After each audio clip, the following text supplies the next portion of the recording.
3 agonizing years. That is exactly 1,095 days of total silence, physical pain, and relentless whispers. Whispers echoing through the football world, saying the king of Brazilian football was completely finished. Experts claimed his body had finally betrayed him. His era of dominance was over, and the iconic number 10 jersey was just a heavy shadow of the past. But what if I told you that in a sweltering stadium in Miami, Florida, those bitter whispers were permanently silenced in a single electrifying moment? Welcome back to Total Football Nexus. Today, we are tearing apart the drama, the sheer dominance, and the deeply emotional climax of the FIFA World Cup 2026 Group C finale between Brazil and Scotland. You might think you already know what happened. You probably saw the final scoreline, 3-0. But the real story, the intense psychological warfare that took place on that pitch, it is something the brief match highlights will never show you. Let us deeply immerse ourselves and set the scene. The air inside the Miami stadium was impossibly thick with tension.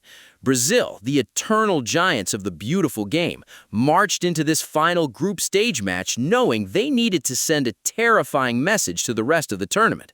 They were sitting comfortably on 4 points, but they demanded that crucial, dominant victory to secure the top spot and build unbreakable momentum. Scotland walked onto the pristine grass like condemned gladiators. They knew they were severely outmatched in skill and history. But desperation has a funny way of making underdogs dangerous. Could Scotland pull off the unthinkable? Could they somehow crack the impenetrable Brazilian armor? The referee took a deep breath and blew the whistle. And within seconds, the answer was brutally clear. No. Brazil did not just come to play a game. They came to totally suffocate their opponents. From the very first touch, the Brazilians established a dizzying rhythm. Standing right at the center of this brewing storm was a man who had bravely taken the heavy weight of an entire nation on his shoulders, Vinicius Junior. If you look closely at Scotland's defensive line in those nerve-wracking opening minutes, you can actually see the sheer panic setting in. They were dropping much too deep, absolutely terrified of the explosive pace coming at them from the wings. And then, inevitable tragedy struck for the Scottish side. 7 minutes. That's all it took for the immense psychological pressure to crack them wide open. A catastrophic lapse in judgment. A split-second defensive error in a highly dangerous zone. Vinicius Junior pounced like a starving wolf. With terrifying clinical precision, he punished the Scottish defense, burying the ball deep into the back of the net. 1-0. Just 7 minutes in, and the massive stadium erupted into a chaotic sea of roaring yellow and green. The Scottish players' shoulders visibly dropped. You could see the harsh realization hitting them. This was not going to be a competitive battle. It was going to be a brutal footballing clinic. But Vini was nowhere near done. For the next 38 agonizing minutes, Brazil practically played with their food. They completely controlled the midfield and kept the Scottish players endlessly chasing shadows. The Scottish midfielders were gasping for air, desperately waiting for the halftime whistle. They nervously looked up at the giant stadium clock. 45 minutes, just a tiny bit of added time left. They foolishly thought they had survived the absolute worst, but football is a cruel game. Right at the dying seconds of the first half, in the 45th plus 3 minute, Brazil launched another rapid attack. Most defenders expect Vini to destroy them with his dazzling feet, but this time, he rose majestically through the air, completely unmarked, and delivered a crushing header. 2-0. The referee blew the whistle for halftime exactly as the ball settled violently in the net, a devastating psychological blow. Scotland walked into the dark tunnel entirely broken. But as the players disappeared into the dressing rooms, a massive ripple of electricity suddenly surged through the Miami crowd.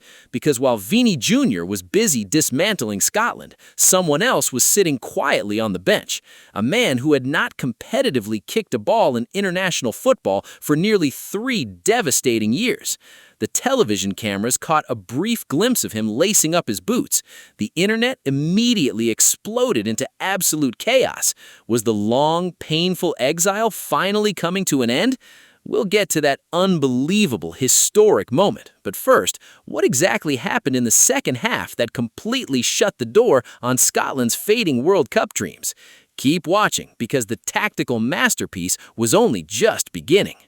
The second half officially began, and the atmosphere inside the stadium had entirely shifted. Scotland emerged from the dark tunnel knowing they needed an absolute miracle. A 2-goal deficit against a Brazilian side playing with this intimidating level of swagger is practically a death sentence. Yet, to their immense credit, the brave Scottish side tried desperately to push forward. They tried to string meaningful passes together, aggressively looking for a tiny crack in the Brazilian armor. But the cold reality of elite international football is exceptionally harsh. When you push forward against a team like Brazil, you inevitably leave massive empty spaces behind you. And leaving wide open space for the dynamic Brazilian attackers is exactly like throwing fresh meat into a cage of starving lions. 60 minutes on the stadium clock. The Scottish legs were rapidly growing incredibly heavy. The relentless Florida heat perfectly mixed with the extreme mental exhaustion of constantly chasing yellow shirts was taking its toll. And that's exactly when Brazil coldly decided it was time to end the contest for good. Bruno Guimarães, operating smoothly in the midfield like an experienced chess grandmaster, saw a microscopic opening. He didn't even hesitate. With a brilliant flick of his boot, he delivered a mesmerizing pass that cut straight through the fragile heart of the Scottish defense. Matheus Cunha was already on the move. He timed his explosive run to absolute perfection, leaving the terrified defenders scrambling. Cunha met the ball, looked the advancing goalkeeper right in the eyes, and calmly slotted it home into the bottom corner. 3-0. Game absolutely over. With that stunning third goal, Scotland's remaining fighting spirit was entirely extinguished. Their future attacks completely fizzled out, lacking any real offensive conviction or speed. They miserably failed to mount even a single dangerous counterattack for the remainder of the game. This devastating loss meant their World Cup fate was completely ripped out of their own hands.